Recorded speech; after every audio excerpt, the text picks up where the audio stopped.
Bonjour à tous et bienvenue sur l'EduLab TV. Je suis vraiment content encore une fois de vous recevoir pour ce nouveau webinaire que l'on va animer aujourd'hui et qu'on va faire un petit voyage au niveau du Canada et du Québec plus précisément avec nos deux intervenants qui vont se faire un plaisir aussi de se présenter. Bonjour Audrey et bonjour Maxime. Comment est-ce que vous allez depuis le Canada?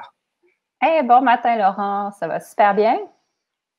Bonjour Laurent, en fait, nous, c'est le matin chez nous, mais en Belgique. Ouais, je vais vous souhaiter une belle fin d'après-midi. Laurent, ça va très, très bien aussi. Très heureux d'être là.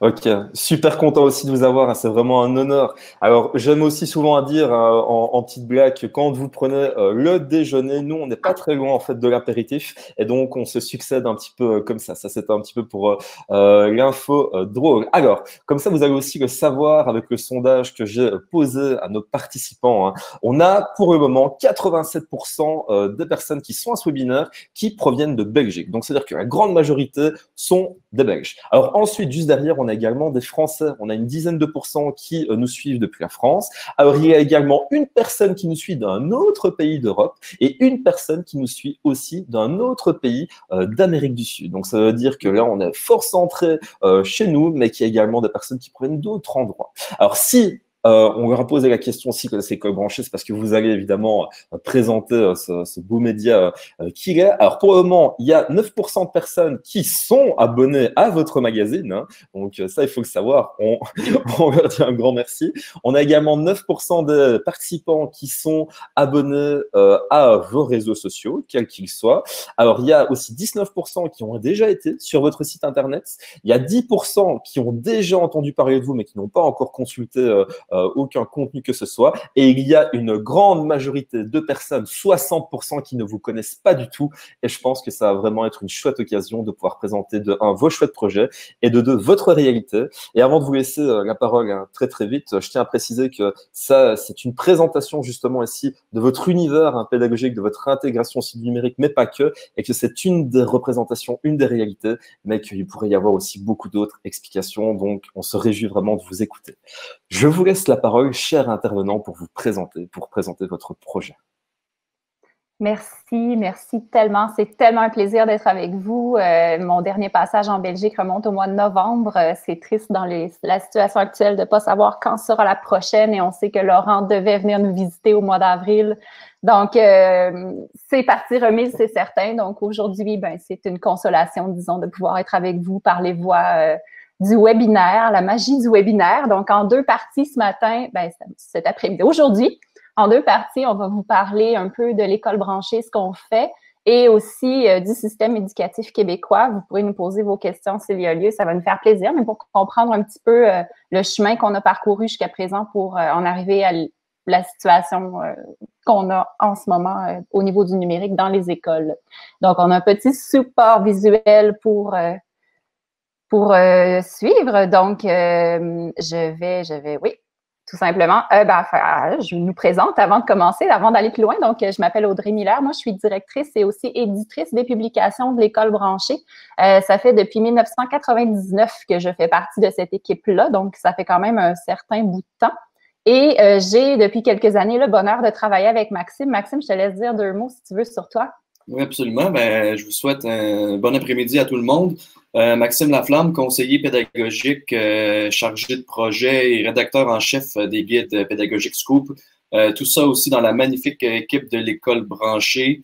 J'ai le bonheur de travailler avec Audrey depuis 2 ans. Je suis enseignant au primaire de formation. Donc, ça me fait énormément plaisir d'être avec vous cet après-midi. Merci à Max. Moi, je vais faire aussi un tout petit point, ici, avant de vous laisser continuer. Je voudrais dire aussi à nos participants que je suis sûr et certain que ça va leur servir d'une manière ou d'une autre. La première ressource pour pouvoir me lancer dans le travail numérique et les premières personnes qui m'ont aidé indirectement, eh bien, sachez que c'est l'école branchée. Il y a un petit peu plus de 2 ans maintenant, je suis tombé sur certains de leurs articles et les premiers outils que j'ai commencé à développer, à utiliser, m'ont en fait ici été donnés indirectement par l'école branchée. Donc, pour ça, ici, je tiens vraiment à vous remercier parce que vous avez eu un gros impact sur mon développement et mon épanouissement professionnel à ce niveau-là. Et je tenais à vous le dire. Aussi, un autre d'autres petits chiffres. Hein. Tu parlais d'une date en 1999, hein, si je ne me trompe pas. Mais je voudrais aussi dire aux participants, et ça tu le diras très certainement, que l'école branchée, c'est aussi depuis 1996, 1996 aussi. Et quand je repense à l'âge que j'avais à cette époque-là, je me dis que j'étais encore en train de jouer sûrement à des petits jeux pendant que vous étiez déjà en train de bosser sérieusement sur la pédagogie et le numérique. Oui, peut-être pas nous personnellement, mais c'est certain que nos précurseurs sont arrivés dès le tout début du numérique utilisé, en fait d'Internet carrément, d'utiliser à des fins éducatives. Et c'était très bon. On va en parler un petit peu d'ailleurs.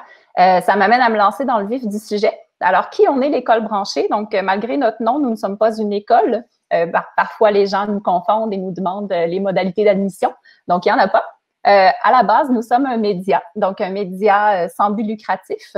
Et puis, on a différents moyens, différentes publications dont je vais vous parler et différentes activités qui s'orientent principalement autour de l'information, de la formation, et on produit aussi des outils et ressources éducatives, toujours pour soutenir le milieu scolaire, principalement les enseignants. Notre public cible, si on veut, c'est surtout les ordres d'enseignement primaire et secondaire, même si parfois, bon, les autres vont venir quand même s'informer chez nous.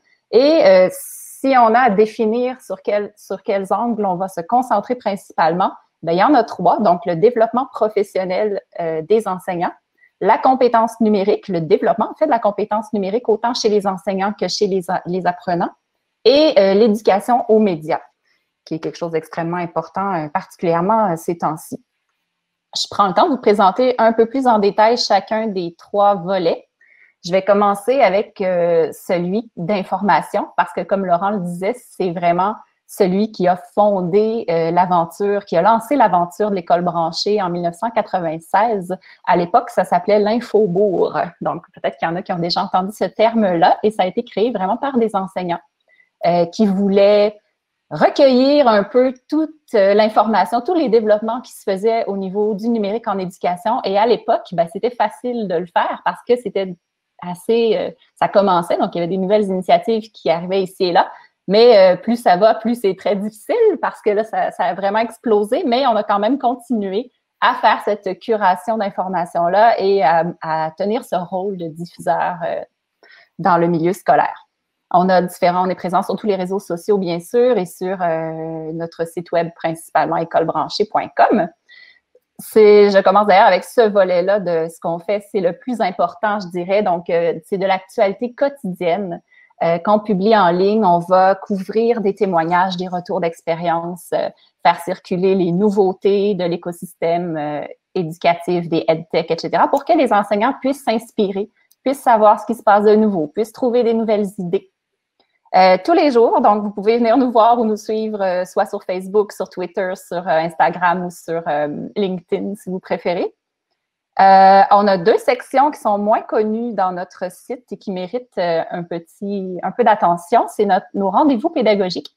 Donc, les rendez-vous pédagogiques, c'est une série d'entrevues vidéo qu'on fait avec des acteurs éducatifs, principalement du Québec, mais on en a aussi déjà rencontré de l'extérieur, entre autres quand on est allé faire la tournée cet automne de votre côté. Et puis, donc, vous allez pouvoir y voir des enseignants, des conseillers pédagogiques, des directions d'établissement également qui parlent un peu de comment ça se passe sur différents sujets. C'est vraiment à voir. Je sais que les liens sont partagés en ce moment pour y aller, mais sinon, à partir de notre site web, c'est très facile de les trouver ou de notre chaîne YouTube directement. On a également un volet qui a pris beaucoup d'ampleur ces dernières semaines. C'est notre volet école branchée sur la famille. Donc, en plus de soutenir les enseignants maintenant, on a ajouté depuis 1 an ou 2 à peu près un volet qui va favoriser la communication entre l'école et la famille. Parce que souvent, des enseignants chez nous se rendaient compte que certains freins à l'innovation dans leur classe pouvaient être causés par des parents qui ne comprenaient pas bien la plus-value du numérique, qui voyaient ça comme étant un écran de plus alors qu'ils ont déjà de la difficulté à gérer l'usage des écrans à la maison. Donc, ce volet-là, un petit peu pour favoriser une compréhension mutuelle de l'usage du numérique à l'école, puis avec la famille. Donc, ce soutien-là est nouveau depuis quelques temps. Si ça vous tente d'aller visiter, vous allez aussi pouvoir y télécharger un magazine on a fait un numéro spécial de notre magazine sur la coéducation à l'ère du numérique et on peut le télécharger gratuitement. Donc, vous pouvez même le partager avec les parents si vous voulez. Donc, en gros, notre fil de nouvelles, qui est notre principale activité, c'est sûr que ça fait beaucoup de choses à aller lire à chaque jour. Donc, on a créé un hebdo, donc qui est notre résumé, notre condensé de toutes ces nouvelles-là qui est envoyé une fois par semaine par courriel et vous pouvez également vous y inscrire si vous le souhaitez. Alors ça, c'était mon petit point pour le volet médiatique de l'école branchée principalement. D'ailleurs, vous êtes invités, si vous voulez nous soumettre des témoignages, des retours d'expérience en classe et tout ça, on les publie. D'ailleurs, on a déjà parlé des projets de Laurent, entre autres, et de d'autres aussi. Cette semaine, vous allez voir un résumé de l'atelier que Jonathan Ponsard, qui est un de nos organisateurs ici, a donné justement dans un de nos colloques au Québec. Voilà. Ce qui est vraiment chouette avec ces témoignages, c'est que personnellement, je pense que d'autres, ce sera le cas aussi, ça nous donne une vraie confiance en fait pour continuer et on a l'impression aussi de se sentir beaucoup moins seul quand on n'était pas encore au courant de savoir ici quels étaient les acteurs qui existaient sur le terrain. C'est vraiment une grosse dose de confiance en soi et vraiment, ça aide autant soi que les autres et ça, c'est un véritable plaisir. Oui, c'est ce qu'on se fait dire beaucoup. C'est vraiment ce vent d'inspiration-là qu'on peut venir insuffler aux enseignants en partageant des choses qui fonctionnent ailleurs et qui peuvent possiblement s'adapter à leur contexte à eux aussi. Alors, je rebondis ici sur ce que tu dis justement directement sur l'école branchée parce que ça se prête bien au moment. J'ai Martin qui nous pose une très chouette question. Une possible école branchée en Belgique, est-ce qu'à un moment, on pourrait y penser? Ben, oui et non, dans le sens que, à mon avis, vous êtes bienvenus à déjà pouvoir y participer. Donc, quand on reçoit des témoignages ou des articles qui proviennent d'ailleurs qu'au Québec, ils sont toujours diffusés aussi. Alors, qui sait, peut-être. Et tout à l'heure, je parlerai du magazine. On a maintenant une façon de pouvoir se le procurer plus facilement en Belgique aussi. OK. Merci pour la réponse, Audrey. C'est un grand plaisir. Alors, si je poursuis ici. Donc, oui, je vous parlais du magazine, ça fait une super transition. Beaucoup nous connaissent, donc finalement, pour le magazine, il paraît 3 fois par an. Donc, c'est vraiment un magazine papier, là. J'en ai même un ici. Donc, un super beau magazine qui est vraiment apprécié des enseignants parce que il est très concret, je dirais. C'est des dossiers et des articles qui vont pouvoir les accompagner. Si je dois faire un parallèle, par exemple, avec le site de nouvelles, donc le site web, c'est des articles qui vont passer date très rapidement, donc qui sont très liés à l'actualité. Alors que dans le magazine, ben, c'est plus du matériel qui va pouvoir passer le temps, qui est un peu plus intemporel et qui est plus appliqué. Donc, on va trouver des suggestions de projets, des suggestions d'applications, des dossiers sur des trucs un peu plus fouillés, comme par exemple notre numéro du printemps, c'est un numéro thématique sur l'éducation aux médias. Donc, on trouve pourquoi on doit éduquer aux médias, mais aussi comment on peut éduquer aux médias, donc des moyens concrets, des outils et tout ça. Et ce qui est intéressant, en fait, c'est qu'on a plusieurs abonnés européens et dernièrement, on nous disait qu'à cause de certaines formalités administratives, que c'était compliqué de s'abonner à des outils qui ne provenaient pas de l'Europe. Et donc, on a un nouveau partenariat depuis quelques mois avec Arène Éducation, qui est une société française, donc qui est maintenant possible de traiter directement avec eux en euros. Alors ça fait tomber les barrières administratives. Alors, c'est une bonne nouvelle aussi à partager. Voilà. Merci pour je vois les liens qui... Wow, j'ai cliqué sur le X au lieu d'agrandir la présentation. C'est pas grave du tout, t'en fais pas, je vais me faire un plaisir de la recharger directement avec la technologie. Et c'est aussi ça qui nous montre que tout ça n'est pas enregistré, on fait bien un live avec vous tous. Donc, je pense que tu étais arrivé. Ouais, j'étais ici. C'est ici. C'est bon. Merci. Alors, voilà. Donc, je ne m'attarde pas plus au volet information. Je passe maintenant au volet formation. Donc, si vous vous souvenez, on a le volet information, formation et outils pédagogiques. Donc, peut-être certains ont entendu parler de nos formations Créacan qu'on organise depuis 2017. Je vous en parle rapidement. Dans le fond, c'est c'est un format de journée assez particulier dans le sens que c'est très, très, très convivial. Ce sont des formations axées, oui, sur le numérique, mais le numérique quand ça apporte vraiment une plus-value à l'enseignement. Ce sont des journées où est-ce que les enseignants vont être accompagnés par des facilitateurs qu'on appelle et non des formateurs. Donc, c'est vraiment motivé par le plaisir. On va créer, on prend le temps d'essayer, de manipuler, de se tromper, de recommencer, tout en étant dans un environnement, je dirais, sécuritaire, puisqu'on a l'accompagnement autour de nous. Laurent, si tu veux, je t'invite à lancer la vidéo qu'on a. Elle dure 1 minute, je crois, puis ça va vous permettre de voir un peu l'ambiance qui règne dans un créacamp. Avec un très grand plaisir, le temps de la sélectionner. Et le temps de la sélectionner, c'est aussi l'occasion pour moi de dire que vos créancamps correspondent tout à fait à la philosophie qu'on essaie aussi de donner dans les duels. La voici.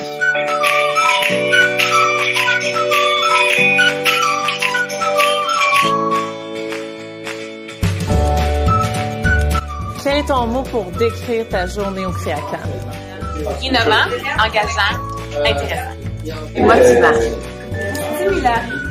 Tremplin vers une année incroyable.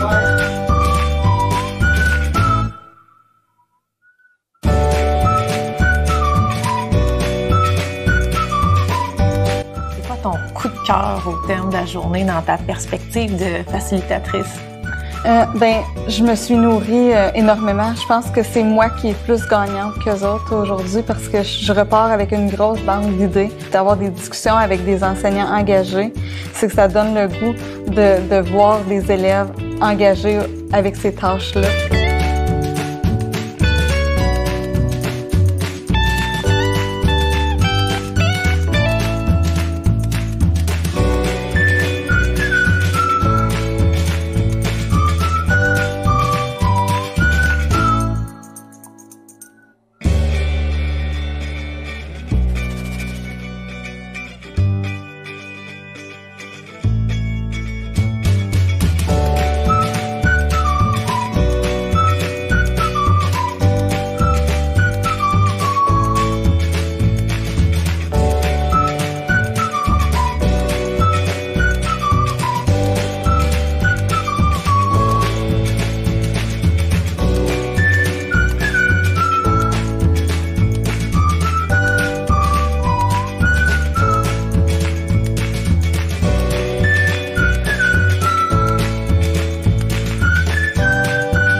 Waouh! Alors, je ne sais pas vous, mais moi, ce genre de vidéo, ça me donne vraiment, vraiment, vraiment la pêche et ça donne envie, vraiment. Là, on aurait été là en présentiel, je suis sûr et certain qu'on se serait très bien entendu. Merci pour la petite vidéo. Ben, comme tu dis, en fait, en présentiel, c'est génial, sauf que là, on a un souci. On est à distance. On aimerait beaucoup vous inviter, mais c'est un peu compliqué, billets d'avion, etc. Par contre, on est présentement tous dans le même bateau, c'est-à-dire qu'on est tous confinés à la maison. On va tous vivre possiblement un retour progressif et tout ça. Donc, nous, ce qu'on a fait, c'est qu'on s'est dit, on ne peut pas s'arrêter là. Donc, on a décidé qu'on allait transformer notre créacamp en format virtuel. Alors, c'est une invitation qu'on vous lance si vous êtes intéressé à vivre cette première expérience-là. Ce sera la première fois que ça se vivra en version virtuelle parce que normalement, un créacamp, c'est vraiment axé sur le lien entre les gens, le réseautage, puis de tisser justement ces liens-là pour après ne plus être seul. Sauf que là, ben, c'est ça, on a des contraintes qu'on doit, avec lesquelles on doit vivre. Donc, les 15 mai et 27 mai, nous aurons 2 éditions du créacamp en format virtuel. Bon, évidemment, les sujets vont être adaptés beaucoup à l'enseignement à distance. Ils sont annoncés sur notre site déjà, si vous voulez voir. J'ai même déjà vu qu'il y avait des gens de la France. Oui, bon, Astrid qui dit « j'ai mon ticket ». On a vu qu'elle allait être avec nous. Et on a même des gens de la Colombie-Britannique, qui est la province la plus à l'ouest du Canada. Donc, je vous dis, c'est à peu près, je pense que c'est comme 6 heures d'avion se rendre à Vancouver. C'est 3 heures de décalage. Donc, on va avoir vraiment une partie du monde avec nous cette journée-là, à tout le moins le 15 mai. Et il y a le 27 mai aussi. Si ça vous intéresse de vous joindre à nous. On essaiera de reproduire un peu la philosophie, mais c'est sûr qu'en ligne, on s'attend à ce que ce soit pas pareil, mais on vous réserve vraiment des belles surprises. Alors, c'est une invitation, si jamais ça donne dans votre horaire, c'est parfait. Ben, merci vraiment pour l'invitation. Je crois vraiment déjà ici qu'il y a une petite plus-value grâce à cette invitation qu'on va pouvoir directement envoyer dans le chat. Donc, merci à toi, Audrey, à ce niveau-là.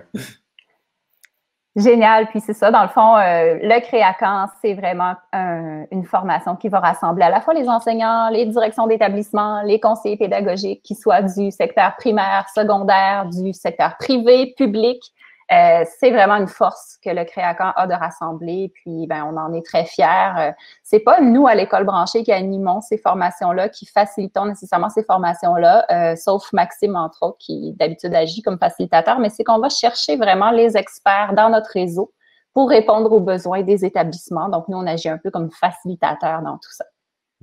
Alors, voilà. J'avais quelques questions justement, tu vois, ici, tant que tu parles de facilitateurs, tu vois, ici, d'aides qu'on peut apporter, comme ça on les traite un peu déjà au vol. Est-ce que les aides que tu donnes, que vous donnez, sont uniquement centrées vers les enseignants, vers les écoles, ou est-ce qu'elles s'adressent également, par exemple, à des centres de formation? Principalement aux enseignants. On a également une offre qui, en fait, notre Créacan régulier qu'on appelle, c'est qu'on va inviter les gens de partout. Donc, tous ceux qui ont envie de se joindre à nous peuvent se joindre à nous. Et on a également une formule qu'on appelle le Créacan sur mesure, alors qui va pouvoir être organisé spécifiquement pour répondre aux besoins d'un établissement. Je ne sais pas si c'est ce que tu entendais par centre de formation, mais à ce moment-là, oui, on peut... Je pense que tu réponds aussi en partie à la question avec votre réalité, donc ouais. Merci Audrey. Ouais, donc c'est possible. On les appelle sur mesure. Ok, alors, je ne sais pas si tu veux continuer ou si tu veux encore que je te pose quelques questions. C'est comme tu veux. Sinon, on peut aussi passer à notre volet outils avec Maxime. Mais s'il reste des questions au niveau des Créacans, ça me fait plaisir d'y répondre, bien sûr. Alors, moi, j'ai une question qui porte vraiment ici, là, plutôt sur un aspect vraiment d'outils. On me demande également si vous avez déjà abordé la programmation ou, en tout cas, ici, les matières touchant à l'informatique. Je suppose, à mon avis, que oui, dans vos Créacans. Oui, je reviens d'une page en arrière. J'ai passé très rapidement celle-ci. En fait, vous avez ici à gauche là, de l'écran quelques exemples de sujets qui reviennent assez régulièrement dans nos éditions. On a plus de 20 éditions qu'on a tenues des Créacans jusqu'à présent. Souvent, bon, on va parler de comment être créatif avec l'iPad, réalité virtuelle et augmentée. D'ailleurs, Laurent, tu es déjà intervenu toi-même dans une de ces thématiques-là, à distance, évidemment. Donc, programmation, on va travailler beaucoup avec Scratch au Québec, Scratch et Scratch Junior. Donc, on a eu des ateliers là-dessus. On a déjà eu des trucs sur Minecraft. Les robots, ben, vous les avez vus dans le vidéo. À peu près toutes les sortes qui passent. Oui. On s'intéresse souvent dans les Créacans à toute la notion de rétroaction et d'évaluation. Donc, tout ce que le numérique peut venir soutenir pour transformer nos façons d'évaluer et de rétroagir auprès des apprenants. Donc, ça, c'est des thématiques qu'on aborde régulièrement. Et puis, voilà.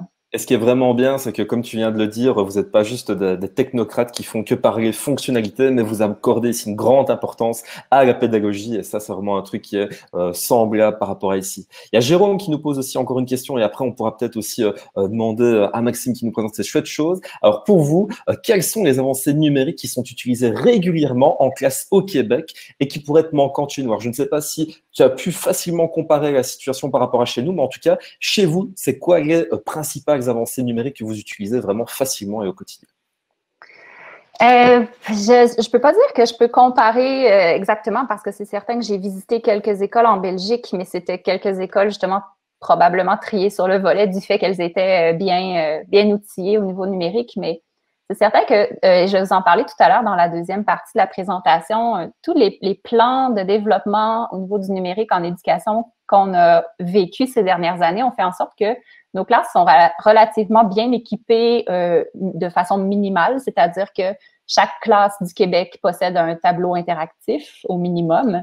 Il y a un ordinateur pour les enseignants dans chaque classe. Et après, ben, c'est sûr que là, ça monte en niveau d'équipement. Avec les derniers plans d'intégration du numérique qu'on a eu, ben, là, il y a des flottes d'appareils qui débarquent dans les classes, beaucoup de tablettes, beaucoup de Chromebooks. Mais c'est encore je dirais, c'est pas égal partout, mais ça tend à devenir de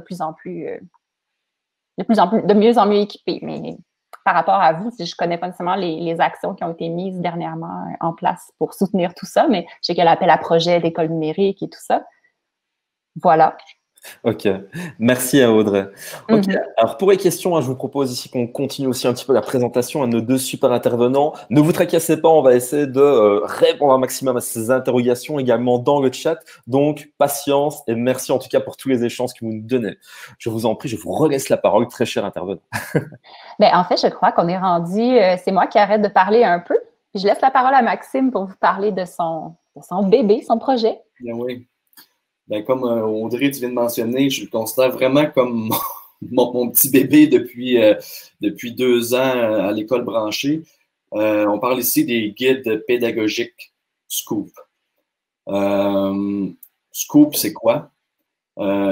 Scoop, on pourrait résumer ça en une phrase toute simple, c'est décoder l'actualité tout en développant les compétences disciplinaires et numériques des élèves. Donc, comment on peut se servir de l'actualité? À l'école branchée, on croit vraiment que l'emploi de l'actualité place les élèves, place les apprenants dans des situations concrètes et stimulantes pour les ouvrir sur le monde et leur permettre de porter un regard critique sur ce qu'ils voient et sur ce qu'ils entendent.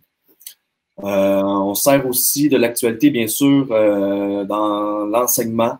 C'est une manière d'engager les apprenants dans des contextes qui sont vraiment issus de la vraie vie. Par exemple, on pourrait créer un balado pour discuter du réchauffement climatique.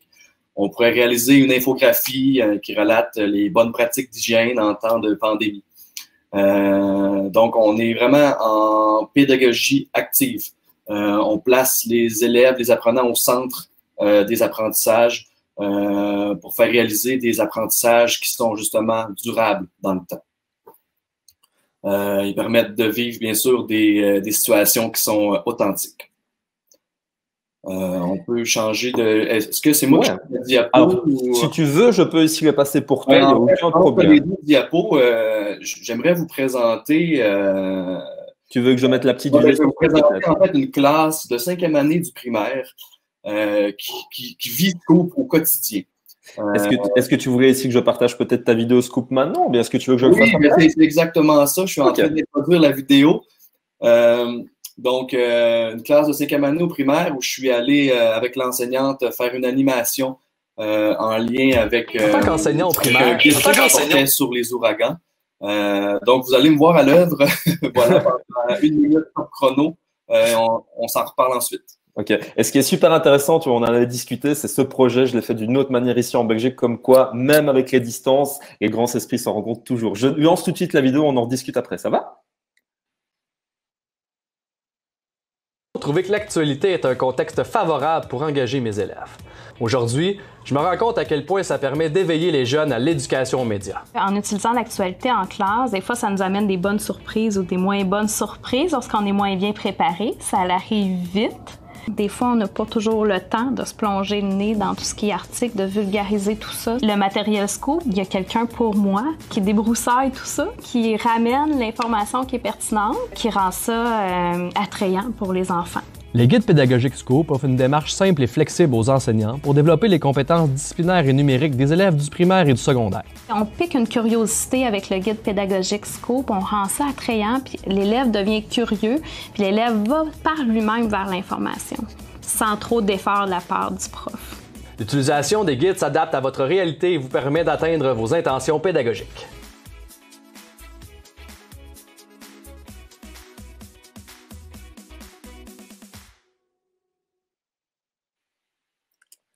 En tant qu'enseignant au primaire, Alors, je remarque que en plus ici, confinement ou pas, tu as toujours la même coiffure bien développée, donc s'il n'y a pas eu trop d'effets à ce niveau-là. Plus ou moins, là, ouais, j'ai une copine qui a essayé de me faire une coupe de cheveux. Bref, oui, voilà. Donc, ce que j'aime bien faire, justement, parce que oui, je suis de la maison, je conçois les guides, mais ce que je préfère, c'est aller mettre vraiment les mains à la pâte et aller les essayer, les guides, dans les classes.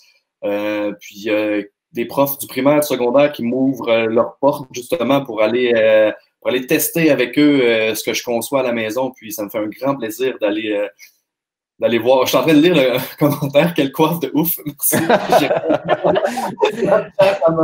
Ça m'a complètement décontenancé. Merci. Alors regarde, si tu veux, je vais te relancer justement ici sur quelque chose qui va permettre de te recentrer. Tu dis que tu vulgarises en fait, tu vois, les savoirs pour les enfants qui sont acteurs de leurs apprentissages. Il y a une question en fait ici qui nous venait de Thibaut. Et en fait, Thibaut, il se demande justement, et ça peut peut-être être un truc intéressant, mais comment aider justement les enfants à rester branchés sans passer justement trop de temps uniquement qu'à surfer. Est-ce que vous avez aussi des alternatives aussi ou des sujets ici qui abordent ça?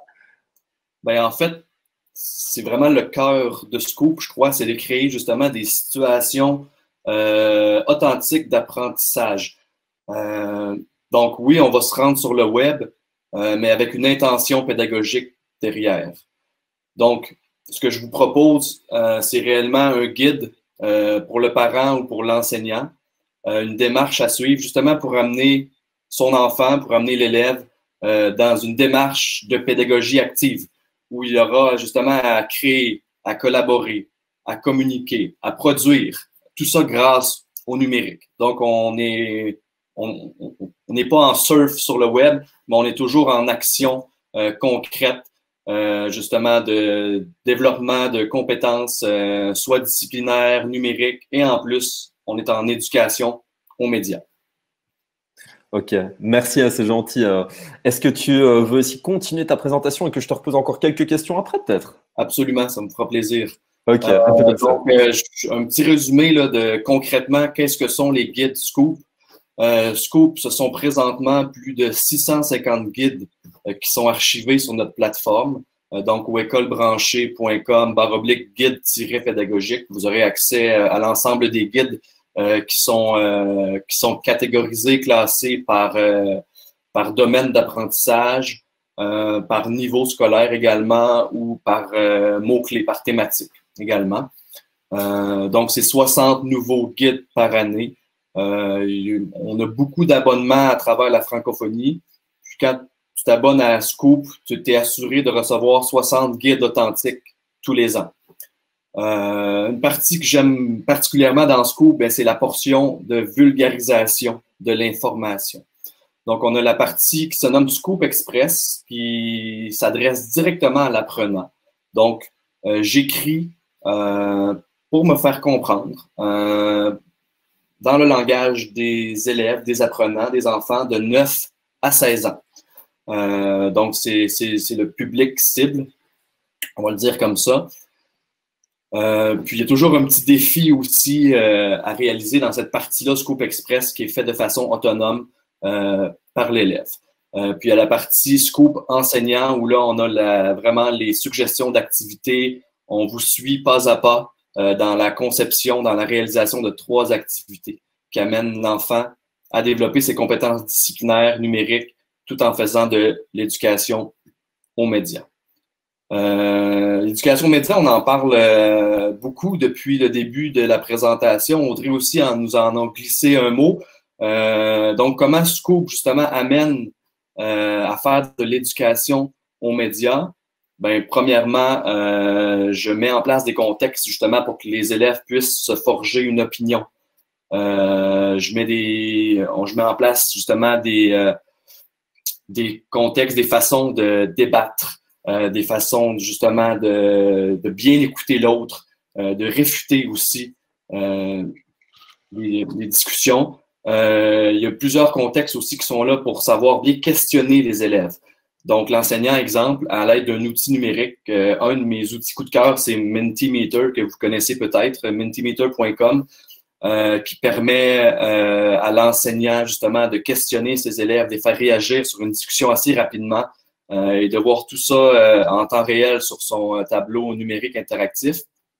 Il y a aussi plusieurs situations dans Scoop qui met les élèves en action pour résoudre des problèmes. Donc, c'est vraiment des situations concrètes.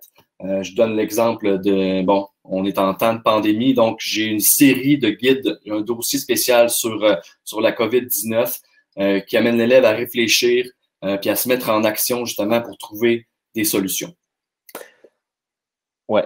Voilà pour le résumé, grosso modo, de de Scoop, je vous invite à aller. Il y a Maxime aussi, un autre Maxime qui nous met plusieurs liens sur le chat. Je t'en remercie, Maxime. Je vois apparaître, il nous a placé le lien pour bien débuter avec Scoop, accès gratuit 30 jours. Vous pouvez aller voir ça. On a aussi une sélection d'une vingtaine de guides qui sont placés en gratuité présentement, qui va vous donner une très bonne idée, en fait, de ce qu'est Scoop. Et c'est génial, vraiment, ici, la manière dont tu le présentes. Et j'aime bien, il y a un truc que tu as dit où tu parles justement d'accompagnement, d'activités à réaliser au niveau numérique. Et là, il y a une question, en fait, qui en regroupe deux. Hein, c'est Jean-François et Patricia, en fait. On va regrouper ici la question aussi un petit peu en deux, qui se demandent, en fait, comment se déroule la formation des enseignants au niveau numérique au Québec. Toi, en plus, tu es enseignant, tu es aussi en même temps un peu formateur. La question, ça peut-être à vous deux. Est-ce que vous savez ici un petit peu expliquer comment est-ce que ça se passe? Ben, en fait, d'une part, peut-être que je vais débuter, Audrey, je te laisserai compléter. D'une part, en formation initiale, donc au baccalauréat, malheureusement, il y a très peu de cours qui sont axés directement sur le numérique. Moi, j'ai eu concrètement, en 4 ans d'université, j'ai eu un cours qui traitait spécifiquement le numérique. On apprenait comment faire un site web. Ensuite, ça se passe réellement en formation continue. C'est là où tu peux aller chercher ton expertise en enseignement du numérique. Puis il existe une multitude de plateformes dont Récit Campus, là, tantôt je vais vous les écrire dans le chat, le cadre 21 aussi qui offre de la formation, bien sûr l'école branchée qui offre une panoplie aussi de formation en enseignement numérique, là, avec moi entre autres qui offre des créacans sur mesure. Dont faisait allusion tout à l'heure Audrey. Donc, pour résumer, formation initiale, c'est en train de changer, mais présentement, très peu de contenu axé directement sur le numérique. Donc, tout se passe majoritairement en formation continue. Donc, Audrey, tu peux peut-être renchérir, compléter? Ben oui, en fait, tu as tout à fait raison. Puis en plus, quand tu parlais de ton seul cours en 4 ans, hein, c'est encore plus terrible, c'est que souvent ce cours-là, il est optionnel. Donc, il y a des enseignants qui peuvent très bien décrocher leur brevet sans avoir touché un ordinateur. Puis c'est vrai que dans les facultés, c'est pas les professeurs universitaires qui sont eux aussi ont besoin d'être formés à ce niveau-là. Donc, mais ça fait partie présentement des réflexions autour du plan d'action numérique en éducation, dont je vais pouvoir aussi vous parler un petit peu plus tard. Puis c'est une question que tous les enseignants se posent, là, mais sauf qu'en ce moment, particulièrement dans le contexte qu'on vit, il y a des mesures mises en place très rapidement pour pallier ces besoins-là de formation pour les enseignants. Ouais. Exactement. Peut-être juste donner un petit exemple concret avec ce qu'on vit présentement. Au Québec, on a une université à distance qui s'appelle la TELUC, qui, dès le 4 mai, va offrir gratuitement un cours de 20 heures à tous les enseignants primaires, secondaires, collégiales, justement, pour parfaire leur formation en enseignement à distance. Donc, oui, la formation initiale, il y a peut-être encore un petit peu travail à faire. Du travail à faire. Mais j'ai l'impression qu'on s'adapte très vite quand même aux situations. Donc, situation exceptionnelle demande des mesures exceptionnelles. Donc, je pense qu'on est assez en mesure de se retourner assez rapidement pour mettre en place des choses profitables. Ouais, parce que d'après ce que j'ai pu voir, vous avez quand même à nouer des partenariats assez rapides pour pouvoir obtenir par exemple du matériel dans les situations exceptionnelles. J'ai vu aussi que tu parlais de la TELUS, mais on offrait des connexions aussi à Internet gratuites, cellulaires pour certains élèves dans cette situation exceptionnelle. Donc c'est vraiment autant de choses qui montrent la rapidité. Alors j'ai aussi une question et puis après on pourra peut-être continuer. Alors Jérôme demande, et là tu l'as bien dit, là maintenant on se rend compte que la formation initiale, c'est peut-être pas non plus ici une chose, ça reste encore ici peut-être amélioré même s'ils font du mieux qu'ils peuvent. Là, on dit toujours ici, en gros, que le Québec, que le Canada a fait du numérique une de ses priorités. Est-ce que vous pourriez dire, par exemple, sur une journée, combien de temps est-ce que vous consacrez peut-être au numérique? Pour donner un exemple de ce qu'est ici, vous, votre réalité à ce niveau-là. J'adore la question. J'adore la question parce que c'est sûr que dans l'opinion publique, des plans de déploiement du numérique, des tableaux interactifs dans toutes les classes, des choses comme ça fait souvent penser à est-ce qu'on passe la journée le nez sur notre écran. J'ai envie de répondre, mais j'ai lu, Max, est-ce que tu veux intervenir sur cette question-là? Ben, en fait, je peux tenter un début de réponse, parler de mon expérience en tant qu'enseignant. En fait, j'ai pour mon dire que le numérique est en filigrane un peu de tout ce qu'on va faire dans notre classe. Autant en gestion de classe qu'en gestion des apprentissages. Je me servais du numérique pour faciliter ma tâche d'enseignant à plusieurs égards. Donc, sur une journée de peut-être 5 heures d'enseignement, il y avait nécessairement plusieurs petits moments qui sont, disons, entre guillemets, consacrés au numérique.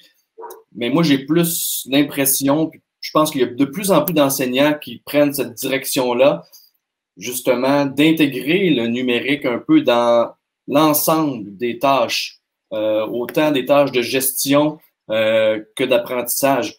De plus en plus d'enseignants ne voient pas ça comme quelque chose à rajouter en plus de tout le reste, mais essaient de plus en plus d'imbriquer le numérique dans tout ce qu'ils font déjà, très bien, mais c'est peut-être de le faire un petit peu mieux grâce au numérique. Puis les formateurs, justement, les conseillers pédagogiques sont là pour outiller, pour aider les enseignants en ce sens-là. OK. Merci à Max, c'est super gentil de nous éclairer aussi sur votre réalité. Alors là, ce que je vous propose, c'est peut-être de continuer votre présentation. On reviendra après aux questions qui peuvent rester. Hein. Alors, il y a aussi plein d'autres choses qu'on va aborder, mais ça se prêtera ici peut-être bien au sujet ici que vous allez aborder après. Ça va? Donc, je vous laisse continuer. Ce que vous expliquez déjà super bien. OK? Excellent. Super! J'ai vu passer dans le chat quelques questions aussi au niveau de Scoop plus technique. Comment ça fonctionne? C'est vrai que c'est pas des guides qu'on peut se procurer à la pièce, c'est un abonnement, donc on a accès à tout.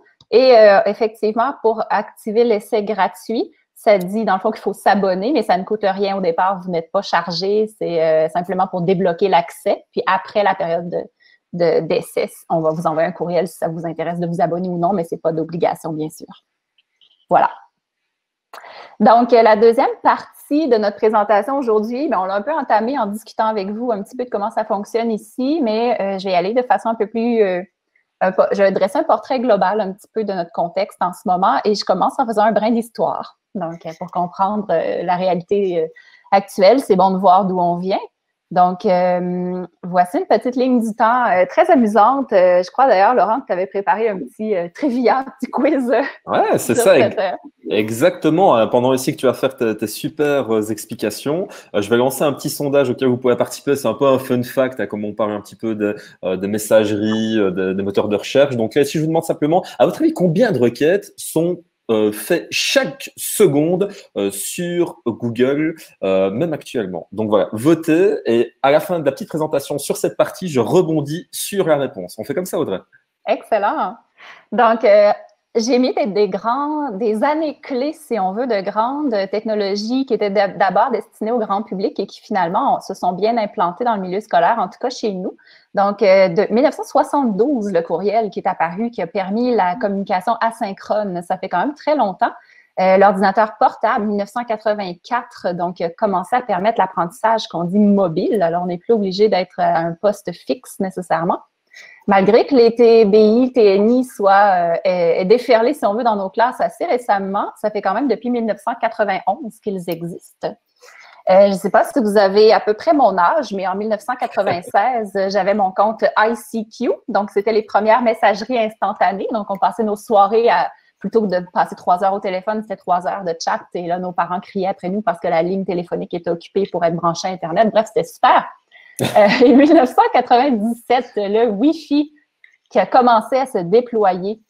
Étonnamment, Google, ça fait quand même depuis 1998. Ça a commencé comme étant un moteur de recherche, mais aujourd'hui, c'est beaucoup plus. Le courriel, notre vie au complet presque dépend de Google parfois, en tout cas la mienne. Wikipédia, quand Wikipédia est arrivé en 2001, ça a fait une révolution assez incroyable. On s'est mis à paniquer dans tous les milieux. Mon Dieu, les élèves vont copier toutes leurs réponses.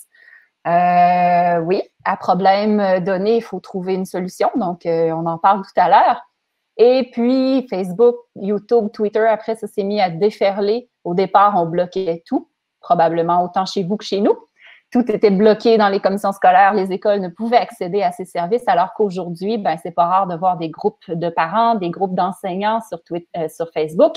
Au niveau de Twitter, chez nous particulièrement, c'est extrêmement utilisé par les enseignants pour leur développement professionnel et réseauté avec d'autres enseignants. YouTube est une plateforme utilisée autant dans les classes que pour produire et diffuser du matériel. L'iPad, étonnamment, ça fait quand même depuis 2010 qu'il est dans nos vies et il a changé beaucoup de choses. Donc, c'est bon de se rappeler un petit peu tout cet historique-là. Et puis, c'est l'heure de voir combien on a de requêtes sur Google chaque seconde. Exactement. Alors là, en fait, on était ici presque dans le bon, hein, mais en fait, chaque seconde, et j'ai regardé les derniers chiffres, c'est 80 000 requêtes qui sont postées sur ce moteur de recherche. Voilà. Donc ça, c'était le petit fun fact ici du moment, et c'est énorme. On a même du mal à se représenter ce que c'est 80 000 clics en une seconde.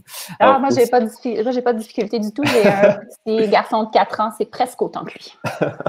Alors, il y a aussi un autre fun fact, et je ne l'ai pas mis dans le sondage, mais tu sais, je vois toutes les dates là, et je dois être, à mon avis, ici beaucoup plus jeune, puisque quand je vois les dates des premières émergences, des outils comme ceci, mais j'étais encore un gamin et un enfant qui n'avait pas encore cette vision des choses, hein, de la réalité scolaire et pédagogique. Et donc, moi, ça me fait un choc de me dire ici qu'il y a déjà des personnes qui travaillaient alors que j'étais toujours dans mes petits jeux, et je le redis encore. Voilà. Oui. Allons voir maintenant au Québec plus particulièrement comment ça se passe. Donc, question de nous situer pour quand je vais parler de certains heures d'enseignement et tout ça. Donc, je vous ai mis un petit tableau qui peut vous donner un aperçu de nos niveaux scolaires par rapport à la France, à la Belgique. Donc, notre système primaire se déroule sur 6 ans qui sont séparés en 3 cycles. Donc, pareil comme en Belgique finalement. Au niveau secondaire, on a 5 années de secondaire, donc de première à 5e année, qui sont divisées sur 2 cycles. Ensuite, quand on a terminé la 5e secondaire, il y a plusieurs options, mais je vous parle dans le fond des deux parcours que la majorité des élèves vont emprunter généralement.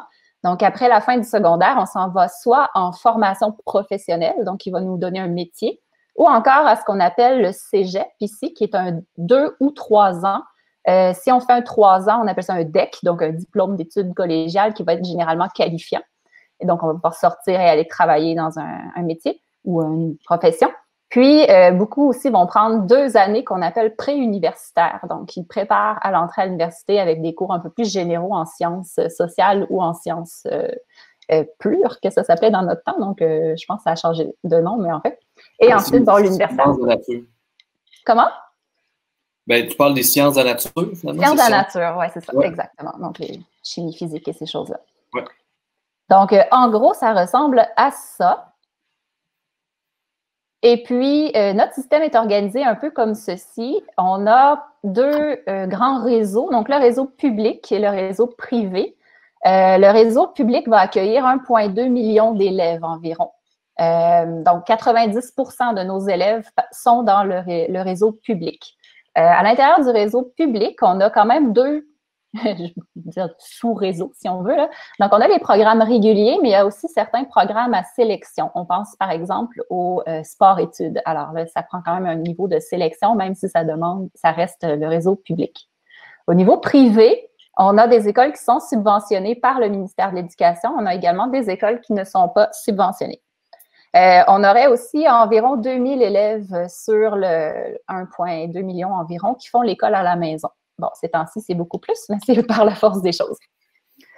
On a une population au Québec d'environ 8 millions d'habitants, puis j'ai fait un petit calcul. Donc, on sait que le Québec, c'est à peu près gros comme 3 fois la France, puis ça donne quelque chose comme 52 fois la Belgique. Donc, c'est assez grand comme territoire. Et malgré tout, on n'a que 1 million d'élèves environ. Alors, ils sont très, très dispersés. Et puis, on compte à peu près 2100 écoles, dont 1700 au primaire et 400 au secondaire. Et j'ai pu voir, dis-moi si je me trompe, que c'est plus ou moins 100 000 enseignants. C'est ça, hein? Plus ou moins, oui, si on compte les précaires, temps partiel, en tout cas, bref, mais oui, environ. Tout ça, donc notre réseau public est divisé en fait en commissions scolaires qui sont de toute façon en train de migrer en ce moment. Donc notre gouvernement actuel a décidé d'abolir les commissions scolaires. Elles vont devenir des centres de services. Et là, on parle du réseau public seulement. Et les centres de services, dans le fond, vont venir en appui aux écoles. Dans le fond, on va redistribuer les pouvoirs plus au niveau des écoles, puisque les commissions scolaires ajoutaient une espèce de couche politique, si on veut, qu'on veut enlever finalement. Et au Québec, comme vous le savez peut-être, on a 2 langues officielles, le français et l'anglais. Il existe quand même 2 commissions scolaires, je crois, qui ont les langues autochtones aussi à l'enseignement. Donc, voilà. si jamais vous avez des questions à ce niveau-là, vous pourrez, n'hésitez pas. Mais... Alors, j'ai peut-être une toute petite question, mais je vais les poser après, tu vois, parce que ça concerne peut-être plus ici le matériel que vous avez à disposition et l'organisation. Tu veux peut-être que je te la pose maintenant ou bien que je laisse ça pour après? Peut-être que tu vas l'aborder. Qu'est-ce que tu en penses? Comme je connais pas ta question, je peux pas dire si je vais l'aborder, alors vas-y. Ça ici, c'est moi qui suis pas doué pour dire les trucs. Désolé. Alors, je vais la poser maintenant. Alors, il y a Sabine qui demande si chaque élève en fait possède dans son propre matériel en classe, comment est-ce qu'ils font pour s'équiper en PC portable, en tablette? Est-ce que c'est payé par les familles? Est-ce que vous avez des subventions? Là, tu parles ici de justement différents réseaux. Est-ce que le financement est le même? Comment est-ce que ça se passe? Ah, j'adore. Et j'ai justement j'ai des blagues là-dessus que j'aime beaucoup faire. Donc, c'est très, très, très, très varié. Autant au réseau public que privé, il y a des écoles qui sont très bien équipées, d'autres qui sont mal équipées. Autant au réseau public que privé, il y a des écoles qui vont fournir le matériel, d'autres qui vont demander aux enfants de les apporter. Généralement, je me souviens pas avoir vu des écoles qui obligeaient que les élèves apportent du matériel. C'est toujours facultatif. Et par exemple, une école qui décide d'avoir un programme qu'on va appeler 1 pour 1, donc une tablette par élève, par exemple, ou un appareil par élève, souvent vont faire un sondage auprès de la clientèle, des parents, et ouvrir une classe ou 2 classes par niveau, selon ceux qui sont intéressés à fournir l'appareil. Donc, ceux qui n'ont pas les moyens ou qui ne peuvent pas, ben, ils vont pouvoir continuer à aller dans les classes régulières sans être pénalisés nécessairement. Donc, c'est oui et non à toutes les questions. Et ça, c'est bien parce qu'en fait, vous essayez alors de ne laisser personne sur le côté et on essaie vraiment ici de penser aussi aux inégalités qui pourraient être créées alors vis-à-vis de ces supports et ça, c'est vachement cool. Ouais, on essaie en fait. Je reviens dans mon histoire de tout ça. Donc, au Québec, ça a commencé vraiment le numérique en classe dans les années 70. Donc, on avait une association d'enseignants de mathématiques. Et c'est eux qui avaient l'espèce de monopole de l'informatique parce qu'à l'époque, informatique et mathématiques étaient très, très, très liés. Mais de plus en plus, il y a des enseignants qui se sont rendus compte qu'il y avait du potentiel beaucoup plus large qu'au niveau des mathématiques. Ils se sont un petit peu, ils ont formé une nouvelle association à part de celle des enseignants de mathématiques qui est l'ACOPS. Donc, l'ACOPS, c'est né en 1981 et ça veut dire Association québécoise des utilisateurs de l'ordinateur au primaire et au secondaire. Et l'acronyme a changé dernièrement, c'est rendu outils technologiques à des fins pédagogiques et sociales. Là. Bon, c'est pas super important l'acronyme, mais c'est pour dire que depuis 1981, il y a une association d'enseignants qui est vouée à développer les usages du numérique en éducation dans toutes les matières. Donc ça, c'est vraiment intéressant.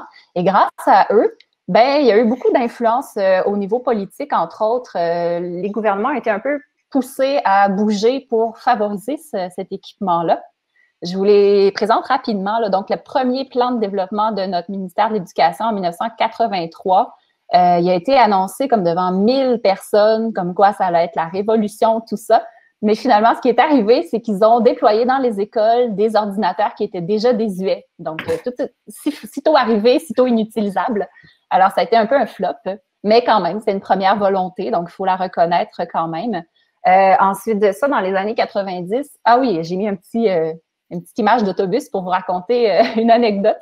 Donc, moi, j'ai fait ma scolarité primaire dans les années 80 et puis je me souviens très bien être partie en autobus de notre école pour aller dans une autre école qui, elle, avait des ordinateurs et d'avoir fait un atelier d'initiation au langage Logo. Donc, c'était une sortie scolaire que d'aller à l'ordinateur. C'était vraiment wow. Donc, ça a changé quand même depuis ce temps-là. Dans les années 1990, il y a l'OCDE qui a dit le Québec manque d'ordinateurs pour sa population, ses élèves et tout ça. Donc ça a été un fouet pour notre politique qui est retournée sur les tables à dessin et qui nous a sorti d'autres plans de développement. Donc, ensuite de ça, on a eu 1996 un très important plan qui s'appelait le plan d'intervention sur les nouvelles technologies de l'information et de la communication. Donc ça, c'était un plan de 5 ans qui visait vraiment à sortir les écoles du passé et à les équiper, à tout le moins les connecter à Internet. C'était le minimum. Ça s'est soldé, je dirais, 2001, donc la fin du plan, de ce plan-là. On se félicitait d'avoir au moins un ordinateur branché à Internet par école. Donc ça a été un peu le output, la finalité de ce plan-là. c'était un début, mais c'était pas encore assez. Ça tombait assez que tu parles, excuse-moi, ça tombait que tu parles parce que j'ai justement une question parfaite pour le moment, hein, même si on a encore d'autres. Mais à l'heure actuelle, est-ce que la connectivité des écoles, ça pose encore problème? Alors, si on s'est lancé depuis ce moment-là dans cette résolution. Effectivement, le fait d'être branché ne veut pas dire le fait d'être bien branché. Donc, la plupart des écoles qui sont en milieu urbain, évidemment, ça va quand même très bien de nos jours. Là, on peut pas nier ça, mais il reste que, comme je parlais un petit peu au début, on a un territoire qui est très, très vaste et évidemment, quand on s'en va en région plus éloignée, la connectivité demeure un problème dans certains milieux. Et actuellement, ben, on s'en rend compte avec l'enseignement à distance, le confinement et tout ça. Donc ça ressort et évidemment, ben, c'est quelque chose qui va devoir être adressé au plus rapidement, mais il en reste des milieux qui ne sont pas aussi bien desservis. Ouais. Merci Audrey pour la réponse.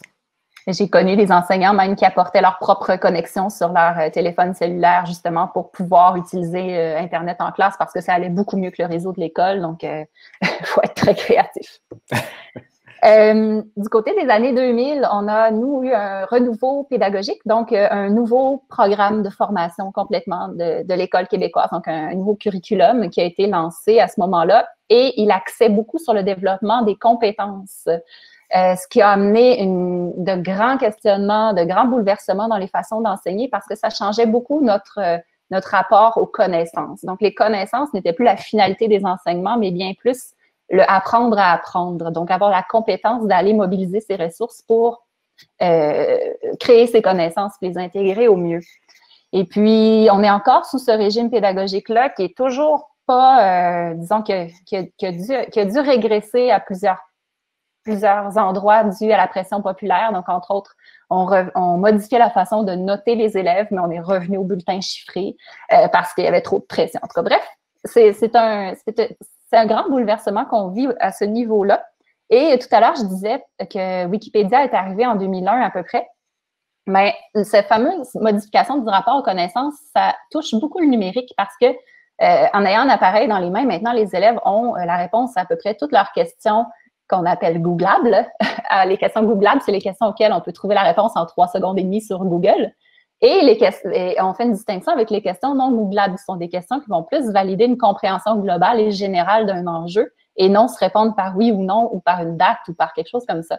Donc là, les enseignants au départ, ils se sont braqués évidemment contre les Wikipédia, les Google parce qu'on trouvait toutes les réponses, le plagiat, Mais maintenant, ils vont plutôt aborder ça d'une façon, comment je vais pouvoir vérifier la compréhension de mes élèves d'une façon peut-être plus globale et tout ça. Et comme Maxime donnait beaucoup d'exemples en leur faisant créer des choses avec le numérique, en les faisant, en tout cas, bref, ça date depuis les années 2000 qu'on a cette espèce d'inconfort qui en fait nous fait progresser, mais qui n'est pas évident à saisir. Vous utilisez un des freins comme arme, en gros, pour le tourner positivement. Oui, si on veut. On fait un grand saut, ensuite de ça, on arrive année 2011. C'est là qu'est arrivé le fameux plan qui a mis les TBI dans toutes les classes du Québec et les ordinateurs portables pour les profs. Là aussi, ça a été, bon, c'est un plan qui s'est déployé avec ses hauts et ses bas, comme dans tout plan gouvernemental. Mais il reste qu'après, à la fin de ce déploiement-là, on pouvait dire que nos classes étaient quand même bien équipées puisqu'il y avait un minimum d'outils dans toutes les classes. Et puis, c'est ça, on continue. Les années 2010, les enseignants doivent adapter leurs pratiques pédagogiques aux outils numériques et non essayer d'utiliser le numérique à tout prix. C'est vraiment quand ça devient un soutien puis une plus-value. Donc, cette recherche-là, elle est constante, puis je suis certaine que c'est la même chose chez vous. Et elle continue. Je réagis justement, si tu parles de plus-value, alors il y en a une qui est super importante, je sais bien que je ne suis pas le seul, soit dans le chat, soit dans les formateurs de l'EduLab, mais je suppose que vous avez également des élèves à besoins spécifiques qui se trouvent dans votre classe, des élèves ici auxquels on doit apporter une aide un peu plus particulière. Sophie en fait pose une question, est-ce que ils utilisent également un iPad en classe ou bien est-ce que vous avez mis en place d'autres outils au niveau des besoins spécifiques pour apporter justement aussi une plus-value de cet outil? Ça dépend. Ça dépend vraiment du besoin de l'enfant, de son milieu. Par exemple, si on prend l'exemple spécifique de l'iPad, ben, il y a certaines commissions scolaires, donc les regroupements d'écoles dont je parlais un peu plus tôt, qui n'autorisent pas les technologies Apple. Donc déjà, il n'y a aucun iPad dans ces commissions scolaires-là. Ils vont peut-être, par contre, utiliser des ordinateurs portables, ils vont peut-être avoir des Chromebooks et ils vont possiblement avoir la possibilité d'utiliser des outils d'aide technologique. Mais c'est vraiment pas, c'est pas répandu encore. C'est beaucoup axé sur des prescriptions. Donc, souvent, l'élève à besoin particulier va avoir un plan d'intervention qui est entériné par les intervenants qui le suivent, par la direction, par l'équipe école et tout, et qui va spécifier si oui ou non il a le droit d'utiliser ces outils d'aide-là. Donc, malgré que le discours tend à aller vers une intégration plus universelle, donc on parle souvent ici de la conception universelle de l'apprentissage, c'est-à-dire d'adapter ses pratiques, d'adapter sa planification de cours en amont pour ne pas avoir à faire des adaptations particulières pour les élèves à besoin, que tous les élèves puissent bénéficier de la façon dont le cours est monté. Mais encore aujourd'hui, dans la pratique, ça dépend des milieux, c'est pas implémenté de la même façon partout. Ok, merci pour la réponse. Je crois que ça aussi, ça fait plaisir de ne pas oublier, hein, de laisser personne de côté. Et je trouve que c'est aussi une bonne réaction que de se dire on va harmoniser tout comme ça. L'élève même qui a des besoins spécifiques ne se sent pas en décalage parce que de toute manière, ici, tout le monde les utilise. Ok, merci à vous. C'est une tendance. Après, c'est pas nécessairement la réalité, mais c'est quelque chose vers laquelle plusieurs veulent tendre, en fait. Voilà, puis tout à l'heure, on parlait comment ça se passait concrètement dans les classes. Ça, c'est une de mes blagues préférées. Donc, on a des milieux encore qui sont super bien équipés, donc un appareil par élève. Et quand on dit un appareil par élève, c'est pas un appareil toute la journée entre les mains de l'élève, mais c'est bien à disposition, au besoin. On a l'approche BYOD, qu'ici, on va appeler l'approche avant, donc apporter votre appareil numérique, c'est-à-dire que les appareils viennent de la maison. On a aussi les IONR, donc ça, c'est les « ici, on n'a rien ». Donc, dans certaines écoles, c'est toujours pas si simple d'avoir accès au matériel parce qu'il est là, mais il est retenu peut-être au niveau de la commission scolaire parce qu'ils n'ont pas reçu encore les appareils pour les protéger ou les boîtes pour les transporter. Puis, on a aussi le CBMA, ça, c'est l'approche « c'était bien mieux avant ». Donc, les enseignants qui eux-mêmes ne voient pas encore la plus-value et qui préfèrent justement moins les utiliser. Donc, c'est encore un peu comme ça, même si ça tend à changer beaucoup. Et au niveau préscolaire, est-ce que vous avez aussi cette utilisation d'outils numériques parce que je suppose que, par exemple, du Bring Your Home Device, vous venez avec votre matériel. Est-ce que ça va aussi, par exemple, s'appliquer à des niveaux préscolaires ou bien est-ce qu'il y a des petits paliers comme ça? Je peux pas dire que je connais tous les milieux, mais au niveau préscolaire, je crois pas que le BYOD soit très courant, effectivement, du fait que les jeunes, la manipulation des outils et tout ça, c'est peut-être pas nécessairement évident. Je sais qu'il y a quand même des outils technologiques à disposition des classes du primaire, du préscolaire, entre autres, les tableaux interactifs sont aussi présents dans ces locaux-là. Mais évidemment, après, ça dépend beaucoup. Puis, on sait qu'il y a des recommandations qui suggèrent de peut-être moins utiliser les appareils avec les tout petits. Donc, mais oui, c'est utilisé quand même. OK. Merci à Audrey. Là, j'arrive tout près de 2020 pour conclure, mais dans le fond, c'est que depuis 2017, notre gouvernement s'est dit on met en place une politique de réussite éducative. Donc, on avait des problèmes quand même de décrochage et tout ça. Donc, on s'est attardé vraiment à ces problématiques-là. Et il y a une des mesures qui concerne particulièrement le numérique qui a été mise de l'avant dans le cadre de la stratégie numérique du Québec. Je m'étire pas sur les plans politiques et tout ça, mais j'arrive tout de suite au plan d'action numérique en éducation qu'on a vu déferler ici depuis 2018 et qui fait une réelle différence en ce moment. Donc, on l'appelle affectueusement le PAN, donc d'où le PAN ici. Et c'est vraiment 33 mesures différentes mises en place par le ministère pour déployer le numérique dans nos écoles. C'est 1,2 milliard canadiens, qui est à peu près 785 millions d'euros, pardon. Et là-dedans, il y a 800 millions qui sont pour l'infrastructure et le développement de l'environnement. Donc, quand on parlait de connectivité tout à l'heure, ben c'est censé venir corriger ces manquements-là, déployer la fibre optique encore plus loin de façon plus stable. C'est supposé mieux équiper les écoles, fournir des techniciens également, parce que c'est beau avoir des outils numériques, mais s'ils sont pas connectés, s'ils fonctionnent pas bien, mais ça prend le soutien technique également. Donc, il y a une grande partie de ce budget-là qui est consacrée à ça. Et le reste va l'être particulièrement pour la pédagogie. Donc, parmi les exemples de choses qu'on peut trouver dans ce plan-là, les 2 premières années, 2018-2019, ce qu'on a vu principalement dans les écoles, c'est le déploiement de ce qu'on appelle les combos numériques. Donc, ça combo du fait que ça comprend de l'équipement et de la formation. Au niveau de l'équipement, ce qui a été préconisé dans les volontés, c'était d'équiper les écoles qui le souhaitaient en laboratoire créatif. Par laboratoire créatif, on parle d'imprimante 3D, équipement de réalité virtuelle, tous ces appareils-là, écran vert et tout ça. On a également le volet des flottes d'appareils, c'est-à-dire qu'il y a des écoles qui veulent se doter de 30 iPads, de 30 Chromebooks, bref, les flottes comme ça d'appareils mobiles. Et la robotique également, qui était une grande orientation de ces combos-là. Donc, dans les premières années, les écoles ont eu beaucoup d'argent pour s'équiper un minimum. Et les années subséquentes, les budgets sont renouvelés pour venir compenser, si on veut, les volets qui ont été plus populaires ou moins bien desservis dans les premières années. Et puis, de l'autre côté, il y a la formation. Donc, on parlait tout à l'heure de comment les enseignants, justement, sont formés au numérique. En ce moment, les programmes universitaires sont en révision pour pouvoir en inclure plus. Ça fait partie du plan numérique d'ailleurs, mais pour le court terme et les enseignants déjà en profession, on a, nous, le Récit, qui est notre réseau de conseillers pédagogiques en intégration du numérique, qui a construit, on en a parlé aussi plus tôt, le Campus Récit. C'est une collection d'auto-formation en ligne pour les enseignants sur divers aspects du numérique. On a également le Cadre 21, qui est un organisme mandaté également pour des auto-formations sur les pratiques pédagogiques et leurs changements en lien avec le numérique. Et le Créacamp de l'école branchée fait aussi partie de ce plan de formation-là du ministère au niveau de la formation en présence de notre côté.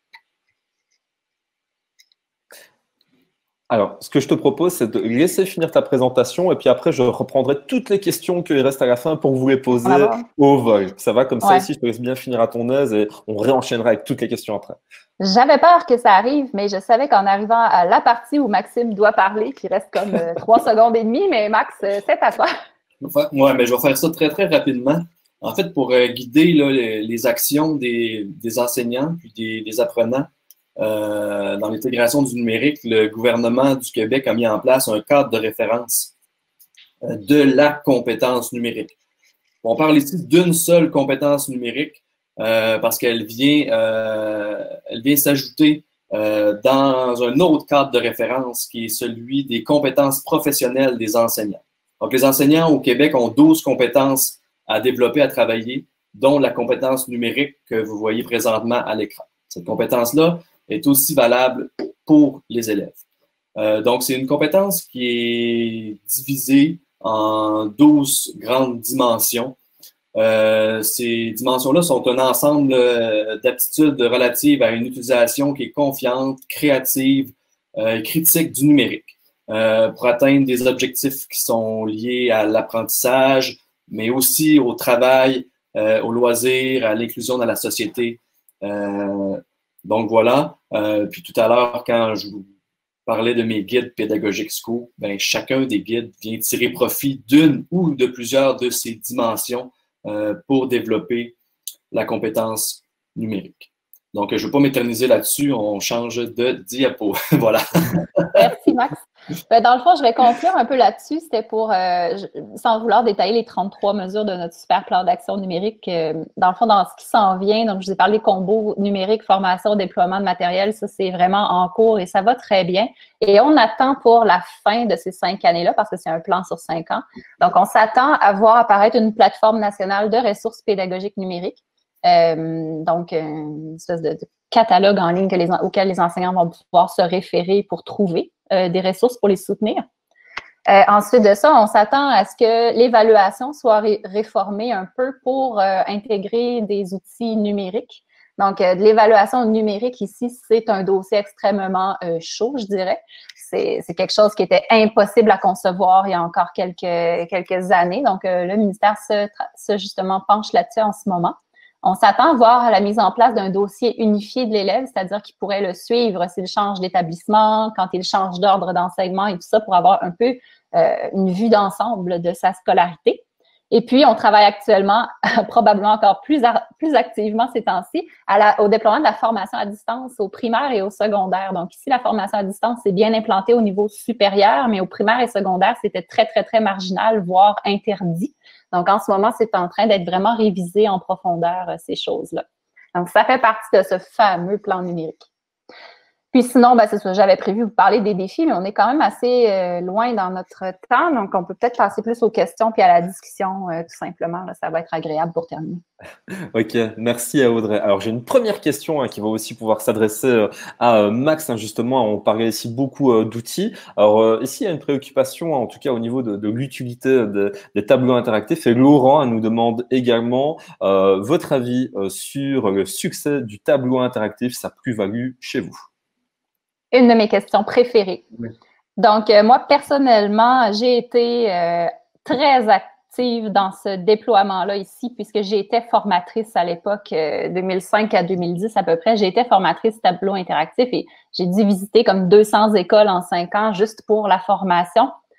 Ce que j'ai constaté, c'est qu'effectivement, c'est le gros défaut qu'il y a eu ici, c'est qu'on a imposé cette technologie-là mur à toutes les classes, même à celles qui n'en voulaient pas, les enseignants qui auraient préféré utiliser ce budget-là pour acheter possiblement des tablettes, des rétroprojecteurs interactifs, peu importe.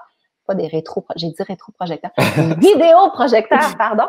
Et là là. Donc ça a été un peu décrié, mais au final, qui a été un effet qui a été moins vu, je dirais, puisque l'enseignant moyen n'allait pas dans les médias pour décrier que c'était donc terrible, c'est que l'enseignant moyen qui avait jamais utilisé le numérique pour enseigner, c'était un premier pas vers ces outils-là avec un dispositif qui ressemblait à ce qui était habitué. Dans le fond, le tableau blanc interactif ressemble au tableau vert habituel. C'est un premier contact qui était rassurant, même si limité, même si favorisant la pédagogie frontale, même si ayant bien des défauts, mais ça a été quand même un premier pas pour la majorité des enseignants qui ensuite ont appris à utiliser d'autres trucs et aujourd'hui qui ont fait des pas assez exceptionnels.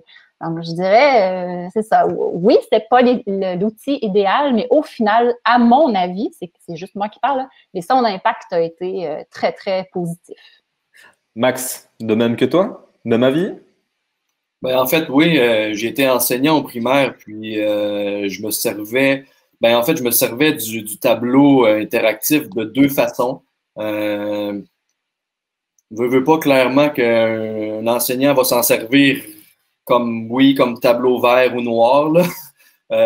Mais je m'en servais beaucoup aussi de façon interactive avec les élèves sous forme d'atelier. Donc, c'est les élèves eux-mêmes qui allaient se servir du tableau numérique justement pour collaborer, pour s'en servir, pour communiquer, créer une activité, puis l'essayer. Donc, c'était un support, disons, giga, là.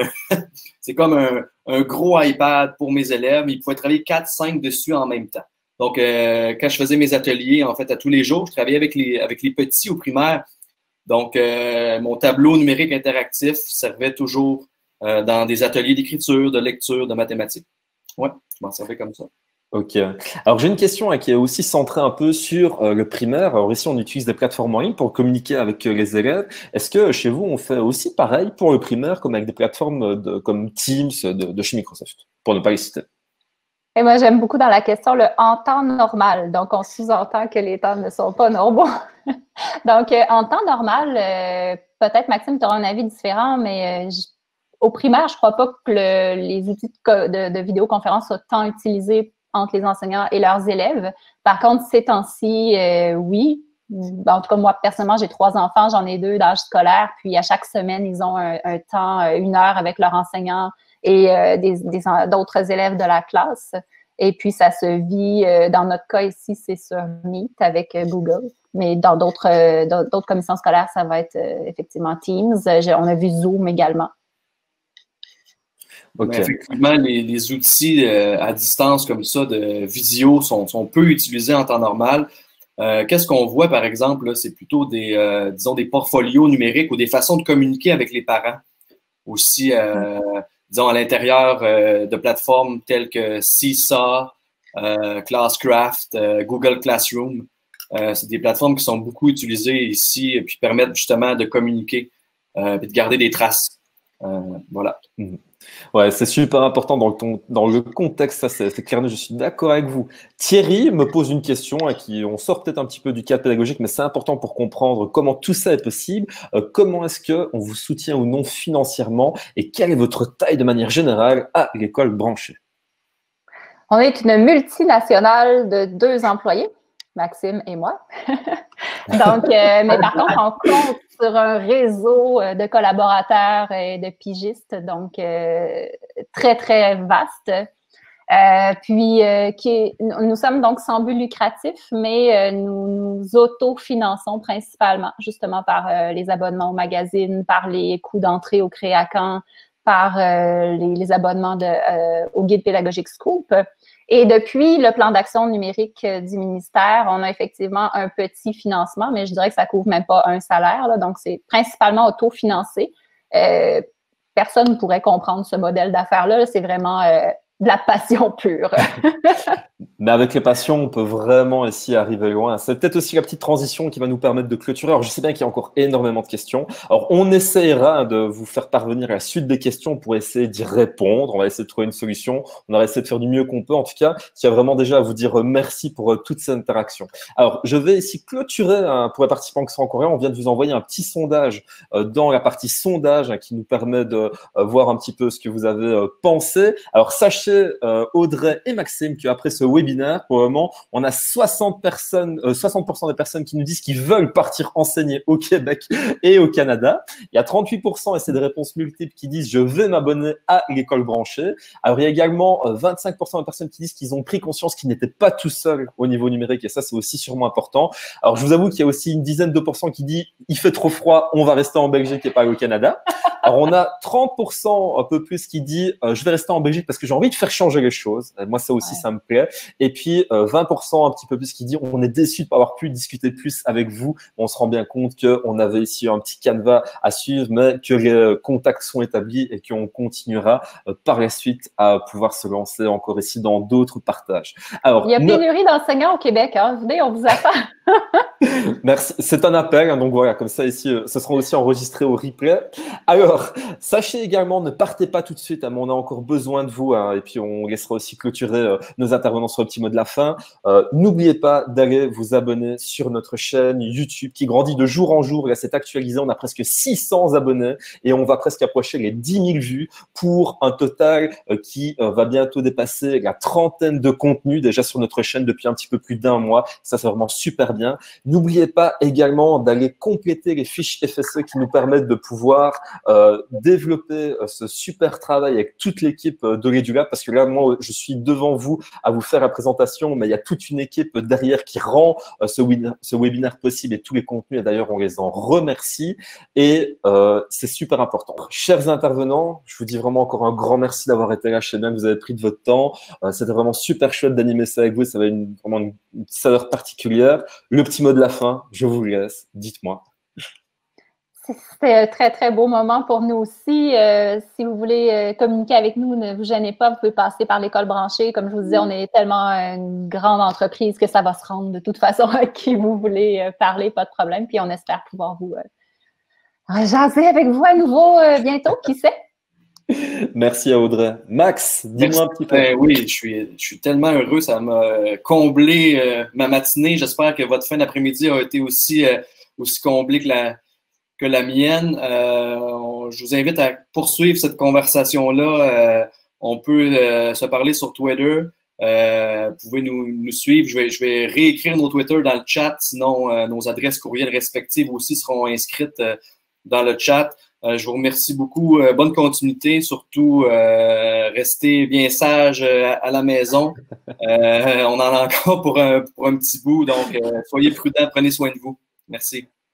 C'est sur ces belles paroles qu'on va se quitter. Je vous dis encore un grand merci. On est vraiment assis sur la même longueur d'onde pour la philosophie. Restez confinés, faites attention à vous les uns et les autres. Le replay de ce webinaire sera disponible dès demain sur notre chaîne YouTube. Et on se retrouve dans le chat pour finir cette petite causerie. Un grand merci à vous, l'équipe de l'EduLab. Je vous souhaite une bonne après-midi ou un bon matin. Et on se revoit bientôt pour de prochains webinaires. Au revoir les intervenants. Ciao. Au revoir. Bye bye. Merci beaucoup, Laurent. Au revoir à tout le monde.